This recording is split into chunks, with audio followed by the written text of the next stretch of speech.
Hey everyone, it's Dave Asprey with Bulletproof Radio. Today's cool fact of the day is that nobody likes arriving at an empty coffee pot, especially computer scientists. In 1991, my second year of university at UC Santa Barbara, the world's first webcam was created, but it was at the old computer laboratory at Cambridge. And it worked at 1 frame per second, and it provided 129 pixel grayscale image of the coffee pot at Cambridge so scientists could keep an eye on the pot of coffee from their desks. So literally, all of the porn that was enabled by webcams was fueled by coffee. That's cool. Today's guest is an amazing guy. He's an entrepreneur, an investor, an athlete who runs a multi-million-dollar online media company. He speaks all over the world and advises billion-dollar brands. Former football player, a world record athlete, and current USA men's national team athlete for Olympic sport team Handball. I'm talking about none other than Lewis Howes, founder of School of Greatness, which is a show that helps people find their own path to greatness. Lewis, welcome to the show, man. I'm honored to have you on. Thanks, Dave. Yeah, it's been fun to connect on my show, and now I'm excited to be here. I was really blown away by my interview on your show. If you're listening to this now and you want to hear even more of the kind of banter that you're about to hear, check out Lewis's School of Greatness. It's a good show. Thank you. So, Lewis, Detail Magazine said that you were one of 5 internet gurus who can make you rich. Is that actually so? It depends if you've got a clear direction and purpose of what you want to achieve, and you've created the expertise and the knowledge and the insights on how to achieve it. So I really like to support people with monetizing their passion. For me, I feel like that's what's going to heal the world from cancer, from bad relationships, from being unhealthy, things like that.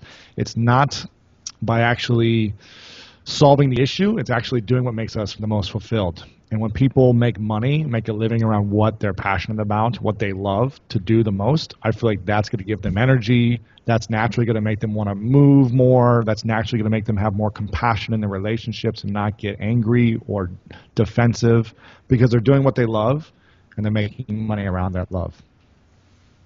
I love that answer. Is that what got President Obama to call you one of the top 100 entrepreneurs in the country under 30? Like, how do you land that? Like that's just happens. That was just an award for entrepreneurs under 30 that the White House held, and got a nice little certificate from Obama saying that I was one of the top 100 entrepreneurs under 30. Changing the world, I guess. So it was cool, and it was a great honor, but who knows if it was deserving. There's lots of intelligent guys out there. I think I just made the list somehow. Still, that's a pretty cool list to be on. Yeah, right, so I'll take it. I found all the cool little facts I could about you. I always do that before someone comes on the show. But tell me a cool fact about you that people don't know. I really am passionate about salsa dancing. It's one of the things that gives me the most energy and allows me to express my creativity more than any other art form. I've been doing it for about 8 years, and I travel all over the world to find the best salsa clubs to dance with random strangers and connect in just a few moments, in 3 to 4 minutes on a song, connect with someone that I've never met before on this language of salsa. And I may not be able to speak the same language with them, but we can connect emotionally, and we understand how to dance in unison, and we understand how to give and take, that it's just such a powerful experience to create that with a complete stranger somewhere in the world. So you know Tim Ferriss. You must have gone salsa dancing with Tim. He's a tango guy. Oh, he's tango. All right. I honestly don't think, and we're friends, so hopefully he doesn't think I'm putting him down here, but I honestly don't know if he could keep up on the salsa dance floor just because it's a completely different language. It's a different art form. It's much like it took me 3.5 months of watching YouTube videos every night, like practicing in front of my mirror for hours, listening to salsa music constantly, doing group lessons, private lessons, going out 4 times a week. That's all I did was immerse myself in understanding salsa dancing. It took me about 3.5, 4 months until I could finally learn how to dance without looking like a big, tall, white dude. I don't know. I tend to think Tim, he speaks multiple languages. I was just at the Joe Polish event, and I had a chance to have lunch with Tim and Ariana Huffington, and he's sitting there next to me, asking her how to say stuff in Greek. Like, he just absorbs things. So I have to imagine that from a dancing perspective, like, he would just be like a dancing polyglot and just see something and just download it to his head, and it would work. I'm sure he'd be great. It just takes a few months, and it's a different language than tango. I couldn't do the tango the way he probably does because I've never done it before. So just a different art form. Different art form. I respect that very well. And being a guy who, I studied computer science, which means it's actually illegal for me to know how to dance. So that's an area of improvement for me. We'll put it that way. So a lot of what I've done in Bulletproof is about kind of beating my own adversity. So, you weigh 100 pounds, your brain starts to turn off, and you're like, okay, I'm highly motivated to actually continue being able to feed myself and, make a living and all. What did adversity do for you? Tell me a story about how you got to be more on the path of greatness because of something bad that happened to you. Sure. I mean, well, I feel like, I'm very blessed and very grateful for my life. I had an amazing experiences. Again, I feel extremely grateful for the family that I have, for the opportunities I had as a child. I would say for me, I went through a lot of adversity, more than a lot of kids, but also not even compared to some people in the world. So I'm very grateful and blessed for what I've been given and what I've had. However, there were some definitely emotional traumas, I would say, growing up that created adversity for me. I just opened up about this a few months ago on my podcast. When I was 5, and for 25 years I didn't tell anyone, but when I was 5, I was raped by another man that I didn't know, and it definitely ingrained this sense of defensiveness, resistance, not trusting with people, and needing to be right and needing to be the best at everything to prove my worth my entire life without me really knowing it. It was just like I needed to win. I needed to be the best. So I was very driven. So that's kind of what led me to achieving a lot of goals that I set for myself. I was very driven to achieve these goals, but I always left myself feeling unfulfilled. I would achieve them, and then I was like, now what? I'm still not good enough. I'm still not where I want to be. So that was a big adversity early on, but learned to overcome it. And then when I was kind of transitioning from sports, I got injured playing football. I broke my wrist playing arena football. I was diving into a wall to try to catch a ball and snapped my wrist when I was diving into the wall. So they took a bone from my hip and put it in my wrist, and I was in a cast for 6 months, a full arm cast from my shoulder to my fingers, just kind of like this, like the guy from Rookie of the Year who's in this big cast, that movie. And I couldn't use my arm. I couldn't turn it. I couldn't use it. I couldn't work out for 6 months. And then I had to retire. I couldn't come back into football. It took me too long when I was out of it to come back into football. So my entire dream my whole life was to be a pro football player or a pro athlete. And I didn't have a backup plan. So I hadn't graduated college yet. Really didn't study in high school or college. I barely got by just by cheating a lot on tests because I couldn't comprehend. It was hard to remember and retain information throughout all of school. Like I would read a page from the book and forget everything. I would read it over and over and over, and I just could not retain the information. So all through high school and college, I would say 95% of tests and homework, I cheated in some way, shape, or form. And I became I'm not proud of this, and hope all my teachers listening, I apologize. But I became really efficient at getting around the system. When, I would always know I have great vision. This is why I've been a good athlete, is because I've been able to see the court and see the field at all times. And anytime I was taking a test, a lot of them were standardized tests. So it was A, B, C, D type of tests. And I kind of BS'd on the written form or whatever. I could always see about 3 or 4 students around me what their answers were. And I always knew where to sit. Wow. So that I've actually never shared this before. It's kind of funny. That's heavy, man. But yeah, I mean, it was my survival technique. I literally could not get through school without it. And I always had someone tutoring me, but it's like they were kind of really doing the homework for me because I couldn't do it. It was just like I didn't know the information. I didn't believe in myself to retain the information even when I really tried. When I went off to a private boarding school in 8th grade and was given, I had to take a lot of tests and was given a 2nd grade reading level at 8th grade, so I couldn't really read at all.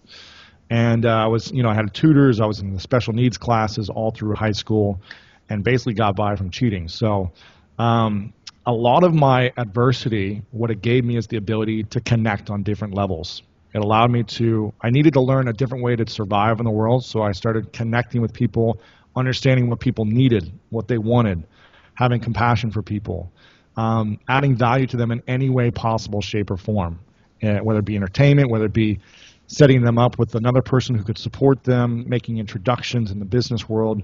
It was like, how can I add value so much so that I don't need to be smart, book smart, in order for you to know that I can be useful and helpful.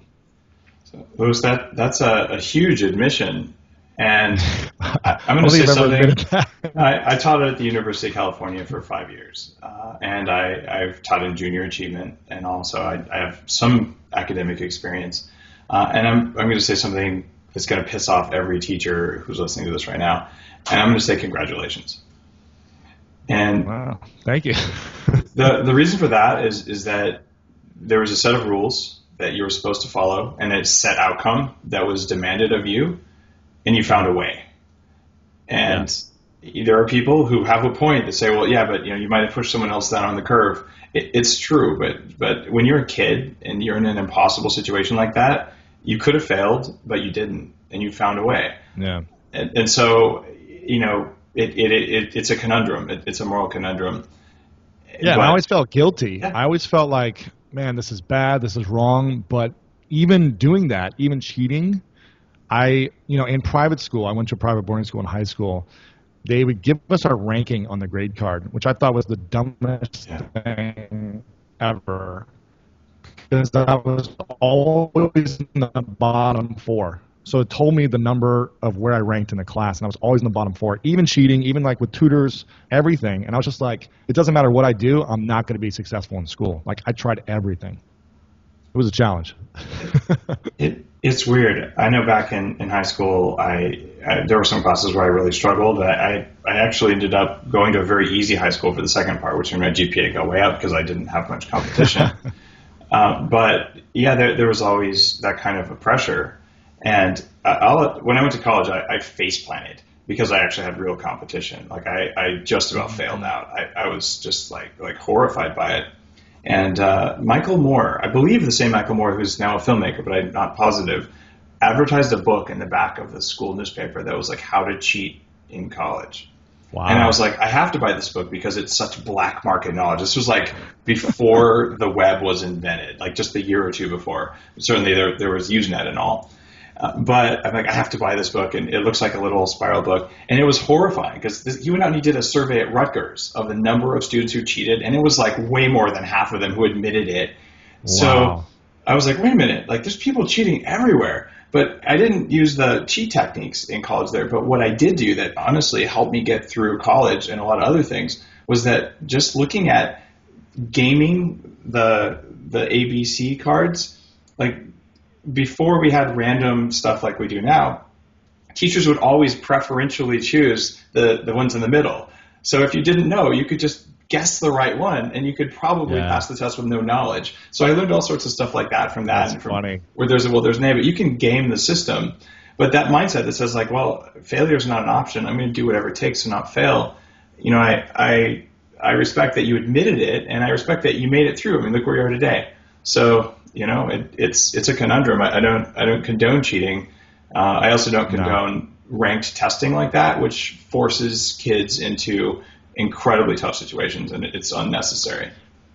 Yeah, and I feel like my talents were excelled in other areas of creativity and development as an individual, which I feel like they don't teach you in school, and they don't have classes for, and they don't rank you for. In the sports arena, I was always the best. When I got into high school and college, I was like among the top, but that's not part of school. So I was really just trying to get by so I could go play sports and hang out with my friends afterwards. Yeah, it's amazing, and you touched on something else that just takes huge balls, and that is to talk about the feeling of defensiveness that came from you being traumatized as a kid. Yeah. I was born with a cord wrapped around my neck, and Wow. until I was 30, I had no clue that had anything to do with the way I saw the world. That I was also like really just defensive. A lot of the same drives that you're talking about there, just the need to always have the last word. And honestly, I was kind of a dick, and I didn't even know it but it was like there's something out there that's like kind of motivating you, but it's not in a good way. It's a fear or something like that, and those come from stuff that happens to you before you're 7, and it's totally under your radar until it's not. And for me, all of the most beneficial things that happened in my life happened after I worked on dealing with my own automated responses to something that I didn't have any control over when I was very young.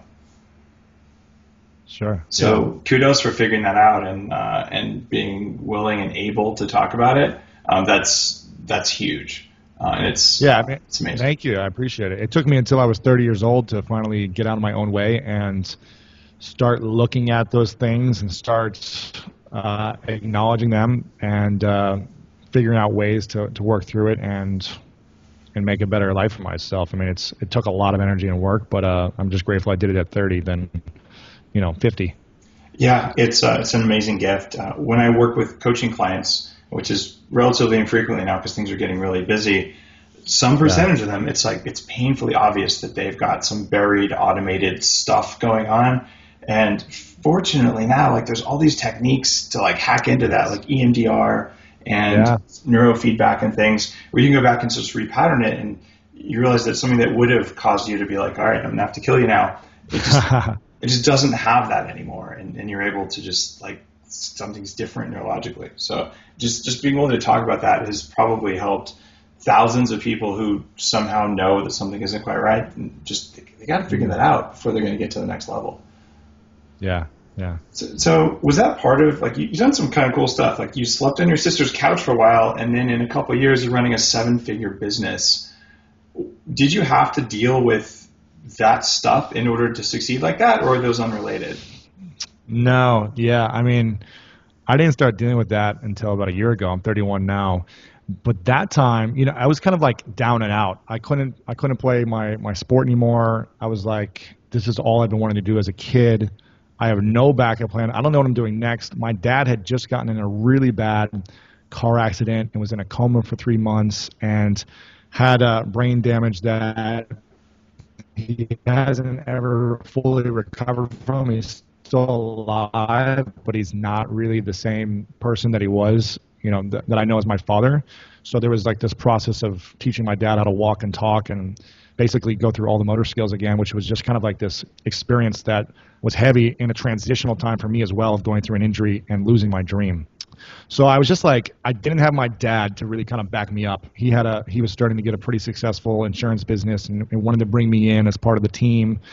And I was kind of like, maybe I have my dad, in the back of my head where he's going to support me with this business that he's got. But I didn't really want that. And so it was kind of like, what do I do now? I don't have my dad to like support me if I need some money. He's not going to be there for me. He doesn't have any anymore. My family was amazing. My sister was like, you can come and sleep on my couch for as long as you need. But after about a year and a half, she was like, okay, it's time to start doing something. I was like, all right, I love you, Louis. You're my brother, but when are you going to start being able to pay for the bills here? And this whole time, I was really doing a lot of experiments and investing in myself.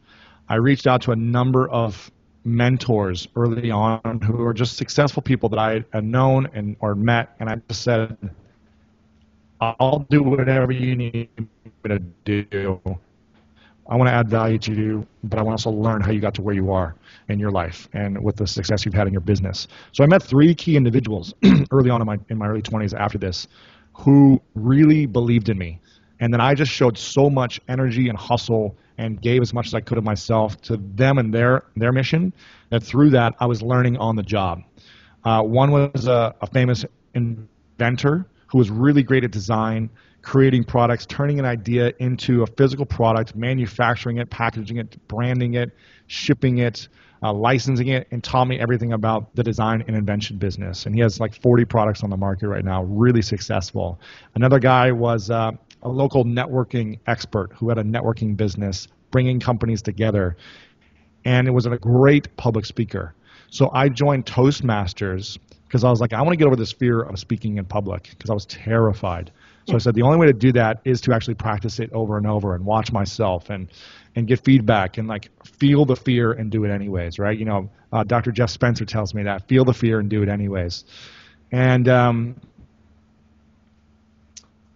then the third one was another mentor of mine who had qualified at the Olympics in the marathon back in college and was a really successful businessman, great inventor and investor, and works for some amazing brands. And they all kind of guided me. I just was like, I'm going to give you guys all my energy, and I'm going to learn everything you've done along the way. And it was that 2-year process where they were just like, told me what to do, and I just did it. I didn't ask why. I was just like, I'm committed. If you're going to coach me, I'm going to take the action. I'm a great athlete, so I can learn to take coaching, and then I can just apply it and take action and get the results. And those 3 key mentors really guided me early on, and I'm very grateful for that experience to, one, have the, I guess, the want to find someone to support me, reach out to them, bug the crap out of them enough to give them value that they want to bring me on as a mentee, and then do whatever it took to support them in their vision and their business. And by doing so, they were able to guide me to figuring out how to make money eventually. It took a while, not making any money, until I finally figured it out. So you did something that it seems like is less sought after these days, but something like an apprenticeship, where you found ass kickers and you were willing to kind of do a little bit of the sweeping in order to spend time seeing how they did what they did. Yes, I remember one of the mentors I was working with. He gave me a desk. I was doing all these phone calls to I was doing PR at the time. I was learning everything. So I was on the phones for like weeks and weeks calling media companies. We had all their information. We were sending out packages for these products to get into kind of like the Christmas shopping guides for his products, from his consumer products. So I was on the phone with everyone, like following through, emailing them. He put me in the closet in his kitchen for his office. He put a desk that fit in the closet, and I was literally in there while people were walking behind me in the kitchen. I'm on the phone. I'm trying to be quiet, like trying to help people to quiet while they're making food. And I'm just grinding away, just like doing the work, making mistakes, building relationships, seeing what worked, like just testing things. And it was a great experience. I mean, definitely was not fun at times being broke and feeling like I couldn't support myself being on my sister's couch. But I look back at those experiences as the greatest lessons of learning how to create something from nothing, how to have a vision, whether it's make $100 and then go and create that from nothing. And it's been valuable lessons. So how do you define being an entrepreneur? Like, what is an entrepreneur in the way you think about it? You know, it's a good question. I think an entrepreneur is someone that can create something from nothing. And I consider myself or call myself a lifestyle entrepreneur because I believe there's a lot of entrepreneurs that are prisoners to their own companies that they create. You know, they're great at creating something from an idea, just an idea, and making it happen, and putting together a team and creating a product or a service or a software, selling it. They're great at that, but then they're overworked. They have so much stress and anxiety. They feel like they're trapped.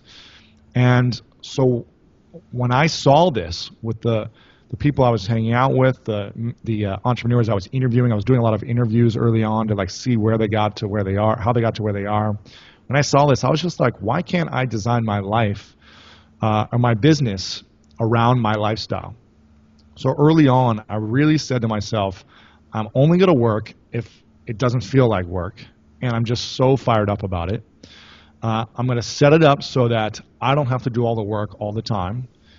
And I want to be able to have the flexibility to focus on my life my passions and my relationships more than anything. So if the work gets in the way of connecting with someone in a relationship or my family or my friends, if it gets in the way of my health, if it gets in the way of pursuing the Olympics, which is actually my dream, then it's not the right thing for my vision. It's not the right thing for me to be working on. And there are other things that I could be doing. So that's how I kind of define a lifestyle entrepreneur, is building a business around your life, not the other way around where you're a prisoner to your work and then trying to have fun times on the weekends, 2 weeks vacation, and happy hours. Yeah, I spent about 20 years in the Silicon Valley cubicle farms, and I worked on some amazing stuff, and I met a bunch of amazing people. But like you said, like that's all the vacation you get, and you want to make sure you're checking your email on vacation, and it does burn you out, and it's not that sustainable, and not even, it's just not healthy. So I have a lot of friends from that time who are kind of like, I want to do something else, but I just want a little bit of time, and I just need a little bit more energy. But it's like you just everything gets sucked into your career, and it's, especially when you have kids, it's very hard to make that transition, and it may require some big changes. But when you do, it's pretty liberating. So kudos to you for just not getting stuck in there for 20 years like I did. I mean, I think I appreciate that. And I think I'm very grateful that I had a sister who was like, you can stay on my couch for a year while you figure it out. Like I didn't need to have a job right away. I think if I needed to, then I would have probably be, it might be a different story. But I had that support. I wasn't making anything, and I was living off ramen noodles and macaroni and cheese, but I was living. I had a roof and I had some food here and there. So that's kind of the way I decided to live for a while. All right. I think that's amazing. You had an opportunity to step back, and even though you were staying on someone's couch and eating mostly crap, you were all the things that I'm not supposed to eat in your diet book. That's cool. Survival though, at that point when you don't have a job and you got nothing to eat, there's nothing wrong with eating whatever's in front of you to survive. And as soon as you got to the point where you could kick ass, you improved your nutritional intake. It's amazing how that works, right?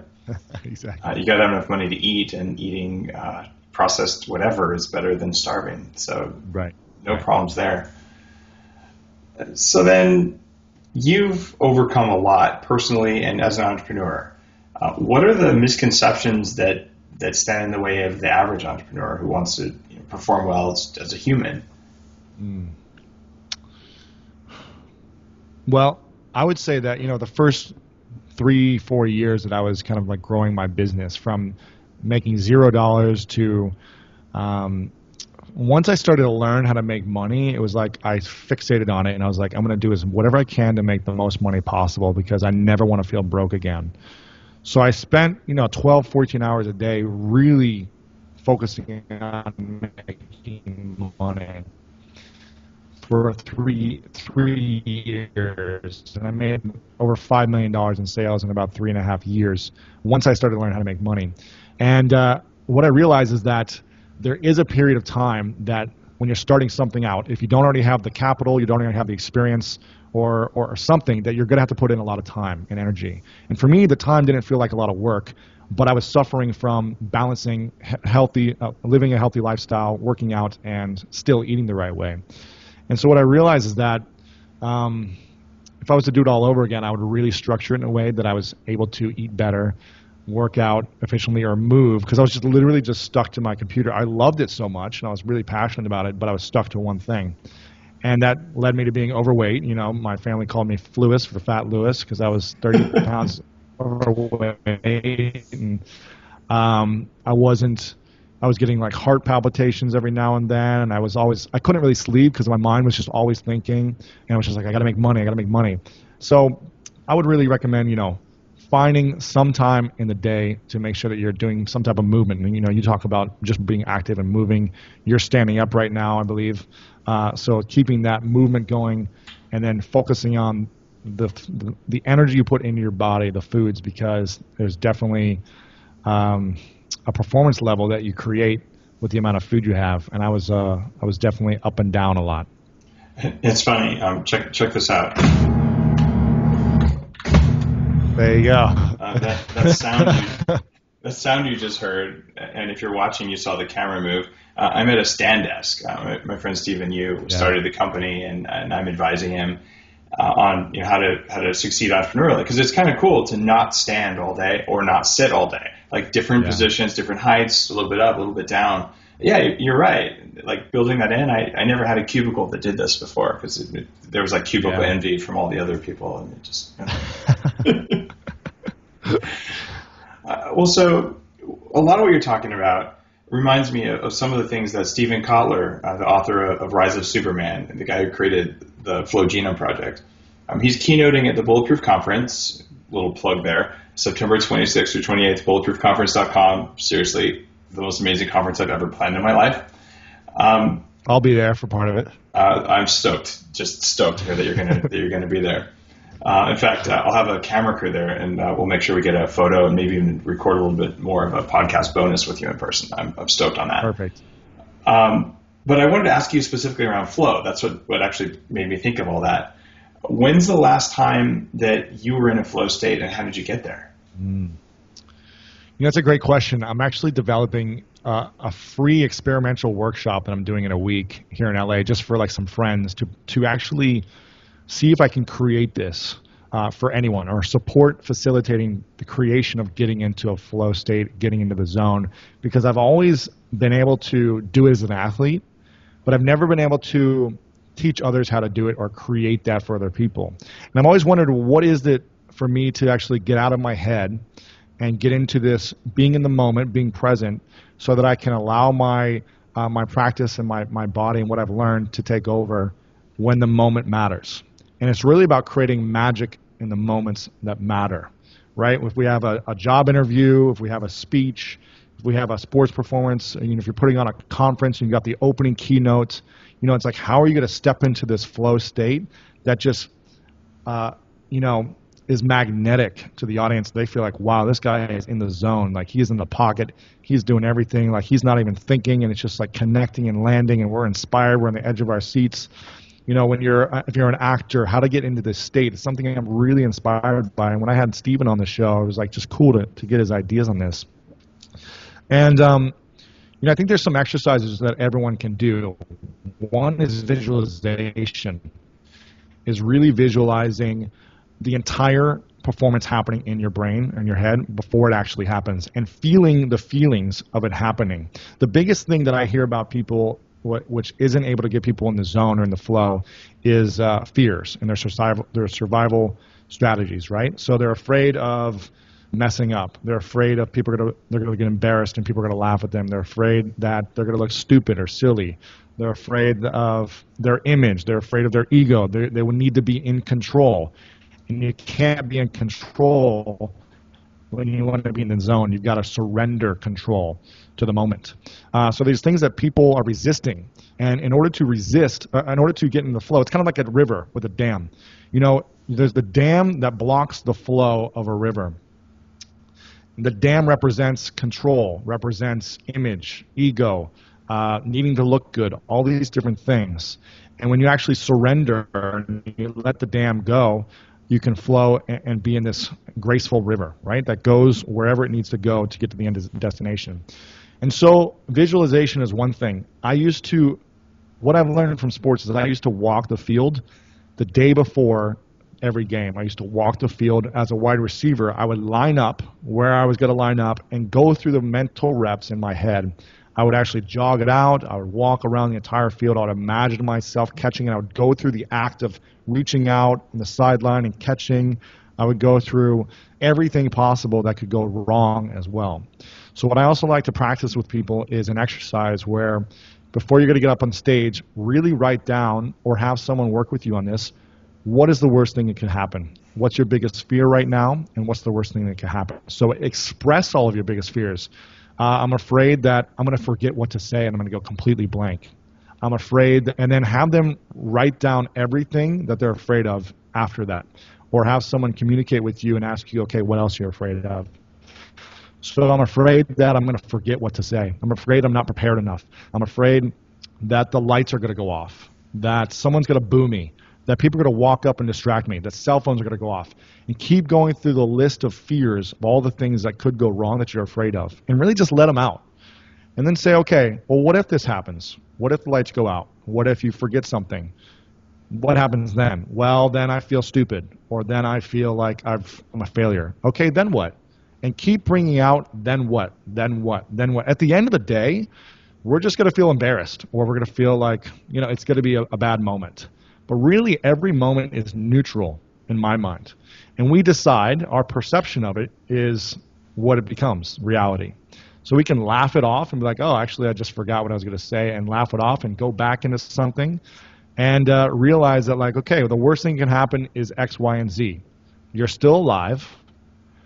You still have a family. You still have basic needs met, so you're not going to die. So once you get past that, then you can get back into getting in the zone and get out of your head. So that's a couple exercises. Is visualizing it. I do a lot of guided visualizations where I create them myself and go over and listen to my own voice to kind of reassure me and get me into the zone. I do the questions. I have someone ask me like my biggest fears, and I go over that. And then what I really like to do, which I think allows people to get in the zone, and hopefully this isn't too much information, Dave. Not at all. What I really like to do is getting in the zone is a way of being. It's not a way of thinking, it's a way of being. It's stepping into this action and letting go of resistance. So what I really like to practice is something I learned in sports psychology back in sports. And everything I do in life and business is based on my sports experience. And what we learned early on was stepping into someone that represented who we wanted to be. So for me, it was Jerry Rice, right? So every time I stepped onto the field, put the pads on, I became Jerry Rice. I watched his videos. I saw how he moved. And I was like, now I'm Jerry Rice. He's entering my physical body, and I'm embodying Jerry Rice, right? And it's like I almost gave myself permission to let go of it being me now, and now it's like I've got this other superpower inside of me. And this way of being allowed me to step up. Whether it allowed me to overcome my fears, even though I still had the fears, it allowed me to step up in a confident, physical way that let me just take action. So those are a few things that I do. You sound like you studied Napoleon Hill, Think and Grow Rich, pretty well. A lot of those techniques, are well known, but they're not well practiced, and it shows. I didn't even know that he wrote that in those books. Some of what you're saying there sounded very familiar, but it's funny. There are multiple paths, but he was just one of the first Westerners to write the stuff down. Before that, Buddhists and various other people who had spent generations looking at what people do have little tidbits here and there, and sort of accumulate it. That's remarkable, and some of the things that put you in a flow state are things that scare you. So, like at the conference, working with the Flow Genome Project, like we're building a swing, like a 20-foot tall swing where we tie you to it with electrodes on your head and like spin it around to literally put you in one of the neurological states that make it easiest to go into a flow state. And I didn't know about this till I got to know Stephen. And when I look back on this, I typically am in a flow state when I'm speaking, when I'm podcasting, I'm in a flow state, when I'm on stage. But the reason for this isn't something I've ever talked about. And I used to have a fear of public speaking. I even used to stutter a little bit because my brain just wouldn't go fast enough. Yeah. And I would sort of get flustered and I would stutter. And it was enough that I don't think it stood out for people, but I was really self-conscious about it.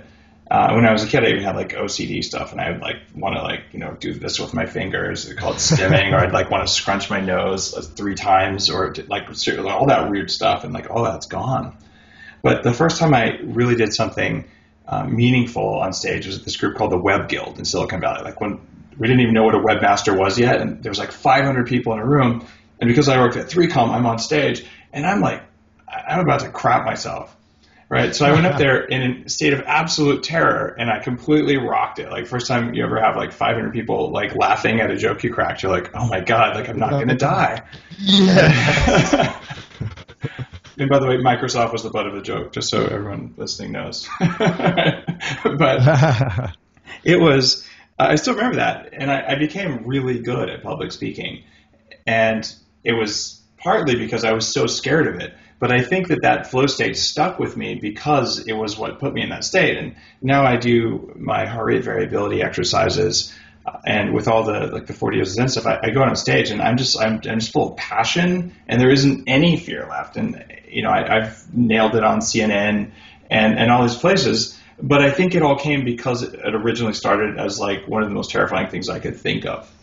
Yeah. So you just made me think about that when you talked about your own experiences there. So thanks. That's cool. Yeah, and I think the fear allows us to like either crumble and really mess up. We either get in our head so much about the fear that we do mess up. We forget our lines. We forget what we're going to say. We fall down a mountain because we're so terrified, or we like let go. We surrender to the bad outcome. What could happen? We surrender to looking bad, to messing up.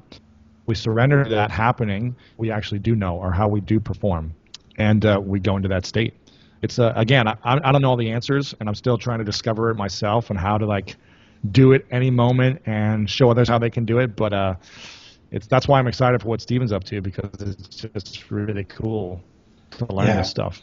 There's got to be some science behind it, and it's a state that maybe deserves study, but hasn't been well enough described by enough people to even be a noteworthy state. But people who've experienced it more than once or experienced it in their daily work, like they're generally happier. And I certainly didn't experience that most of the time, and I've been trying to make myself more like that.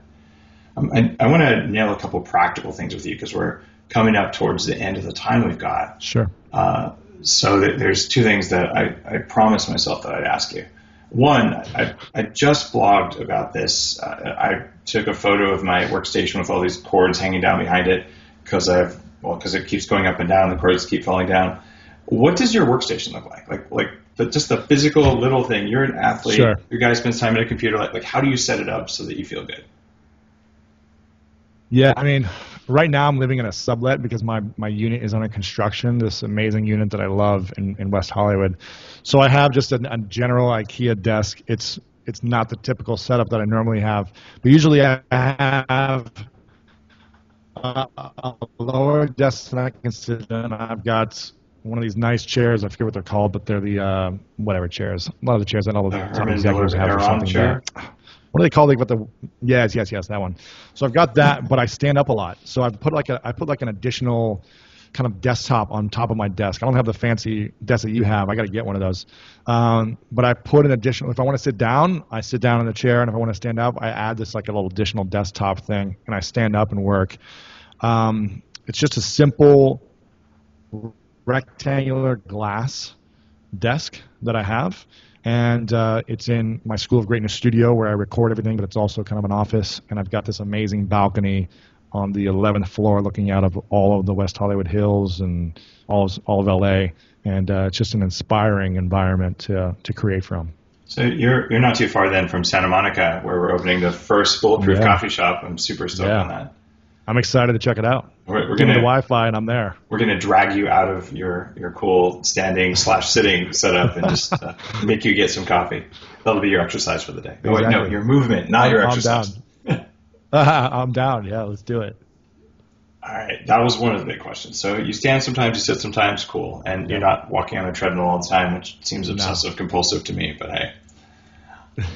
All right. LinkedIn. I was the biggest LinkedIn fan ever. 10 years ago, I taught it in my business school, like how to use it because no one had heard of it. But now it's seems like it's kind of maybe come down a bit. So what's the deal with LinkedIn? It's tough, man. I mean, I think, I was using it for years and I was on there hours and hours every day. And it's what really helped kickstart my business. It helped me build my first kind of really solid foundation of an email list that I hosted 20 events around the country in 1 year, and all I did was use LinkedIn to promote them. I was getting 300 to 500 people to show up live. So I was really, I was using them to promote webinars, and I was selling products. I probably made my first $1 million in sales from products online based on the groups and the email list I had built on LinkedIn from those connections. So really powerful back in 2009. 2008, 2009, 2010, around then.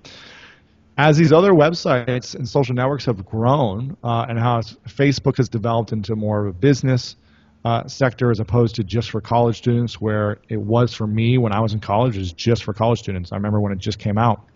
And it was, I remember when my school became unlocked and we were finally in the Facebook, when it was the Facebook. I remember, yeah. And you had to have the college email address, and it was like they were only opening up to certain schools at a time. And as you know, as other sites have evolved, I kind of got overwhelmed with LinkedIn, and it wasn't as effective for me. They weren't being as innovative and growing in a way for my needs. But for other people, it still may be really powerful and effective. But now I rarely go on there. I'm much more of a visual fan myself of connecting with people and of promoting my own ideas and content. So I really like Facebook and Instagram a lot more than LinkedIn now. And I've got well over 25 or 30,000 connections. I probably have about 5,000 connection requests right now that I just haven't had the time to go and accept everyone. I get a couple hundred a day, and it's just, again, it's probably, there's probably a lot of value still there, but it's just not. It's kind of like I'm burnt out. It's like I'm done playing that sport. Well said. I found it to be remarkable for my career. I mean, one of the cool jobs I had, I was head of marketing for a startup based in Cambridge, England, even though I was living on the West Coast. So I it was a huge raise I got. Like, I fly to London every 6 weeks, and it was kind of amazing. But it was all because of LinkedIn, and it was such a big thing. But now, I don't know how many requests I have. I don't know, somewhere between 5,000 and 10,000 connections. But I just find that it's less of a thing than it was 2 or 4 years ago. Yeah, and it's important to be where people are and to be on top of mind awareness. Obviously, it's our goal, right? Mm-hmm. The more relevant and the more top of mind awareness we have, the better. And people aren't logging into LinkedIn all day long and hanging out there. They're hanging out on Facebook or Instagram, or I'm not really using Twitter as much to look for information and connect with people, but I know people are still there, so I'll still share my content. But I want to be where people are, and I want to be on the top of mind of where they're hanging out. Yeah, I'm looking to hire a developer, and I'm looking to hire another executive assistant. And I'm thinking we might advertise them on LinkedIn, but we also advertise on Craigslist. It's not as big as it once was. All right, that's cool, because I know you've been one of those big LinkedIn fans, but it's shifted for you as well, because I think we might be in the same boat there. And for people listening, people come to Bulletproof Radio because we're talking about personal performance, and I touch on business stuff less than you do on your podcast. And I don't want to go too far in that direction, but I figure almost everyone has a job or a career. So sure. Knowing what to do with LinkedIn seems pretty important. And if you're an entrepreneur listening, you know how important that can be. Yeah, of course. So, all right, a couple more questions, and then we're out of time. One of them is just what's your biggest key to success that you've come up with so far? Because you're one of those guys who, you've successfully blended the Details magazine, this guy will make you rich, with I'm a pretty good athlete as well. So you've got both universes, but across them both, biggest key to success.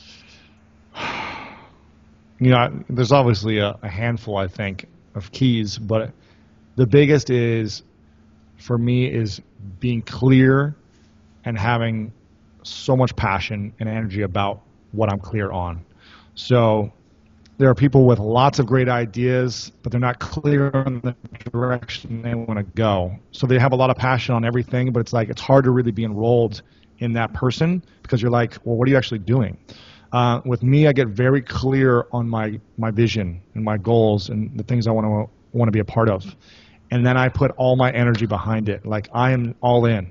And so it's you're either coming with me or I'm finding someone else to come with me, but here's where I'm going, and I want you on board type of mentality. And that might be coming from my athletic and sports background of just being fully committed to my goal of the season and what do I want to achieve. But people are inspired by passionate people. At least I know I am. And if you're trying to create something or achieve something or be a politician or whatever it is you're getting people to do, take action on anything, you've got to bring the passion. You've got to bring that you got to show that you're inspired so that other people are inspired in being a part of it. And you don't have to be perfect. Like, I definitely am not perfect. I'm definitely, not the smartest guy by any means. And I make a lot of mistakes and I mess up just like anyone else, but I go all out with passion. And I think that's been a valuable lesson for me, to know that I don't need to have all the answers. I don't need to be the smartest guy in the room. I don't need to get a specific degree, and I can still achieve what I want if I've got the passion and the focus to get it. And that's awesome. And that probably counts as one of the other two things I'll ask you for in the final question. Sure. But you can decide if it does or doesn't. Top 3 pieces of advice for people who want to kick more ass at life. It's really not about sports. It's not about being an entrepreneur. It's just about being a human being. But the 3 most important things you've ever learned. Get very clear on your vision. Okay, that was kind of that first one I already got from you. All right, the other 2. Get very clear on your vision, because if you don't have a vision, then where are you headed? So you got to know where you're headed. Get very clear on your vision. The second one would be, man, I really feel like when you can master the body, you can master anything. So focus on your health and mastering the body. And when you master the body, you're really mastering the mind, because the mind is the discipline it takes to master the body. Amen, brother. Yeah, I love that one. Yeah, so master your body, because, again, you can do anything once you've taken care of your physical tool. It's all you have is your tool. And then the third that just came to mind, I would say there's probably a number of other things I would add, but the third thing that came to mind right when you asked the question was surrounding yourself with powerful and inspiring coaches and a support group. And again, I would not be able to create what I'm creating or doing what I'm doing if I did not have the most incredible team of mentors, coaches that I invest in and hire for everything. I have a coach for my relationships when I'm dating, right? I have someone that I talk to because I'm not an expert still, and I'm always learning. I have a coach for business that I pay. I have a coach for just life lessons that I pay. I've got a trainer for my body, like a sports trainer who does rehab on me, and then I have a coach that trains me to work out to prepare for my dreams and my goals. I have a coach in every area of my life, and then I hire an amazing team of people to support me on doing everything that I suck at. And I feel like that is those are the 3 keys that I would say to having an epic life and achieving greatness on every area of your life. Being clear on your vision, mastering your body, which means mastering your mind, and then surrounding yourself with people to give you feedback and support you on achieving that dream. You snuck in a 4th one there. There's maybe a sub-bullet there, but it was so profound. Hire people to do the stuff you suck at. Double down on that one if you're listening to this. And by the way, gosh, if you're in college, pay the money to have someone fold your laundry. No joke. Yes. Like, seriously, you probably suck at that anyway. And really, even if you're working like I did at Baskin Robbins in college, scooping ice cream, you're probably still going to come out ahead if you get that time back. Yeah, it's amazing. I'll tell you this, I've had a hard time sometimes talking about this because sometimes I feel bad about it based on the way people respond to me and the reactions, but I really don't feel bad about it. Because I have a full-time assistant that does everything for me. She is incredible, and she loves what she does because she knows she's a part of my vision. We're working on a vision together. It's to serve 100 million people to make a living around what they're passionate about. And I can't do what I'm doing on such a high level without her supporting me. She literally makes all my meals extremely healthy. She's the most incredible chef. She does all of my domestic cleaning, all my laundry, everything. My place is clean and perfect every single day. I'm fed every single day what I need to be fed, as opposed to running out and trying to go get stuff myself or spending 2 hours cooking and cleaning, which I'm just not that great at. It's fun every now and then as like an activity, but it's not what I want to be doing to serve my mission. And she schedules everything, takes care of all the things that take extra time for me, that takes me away from doing what I do best.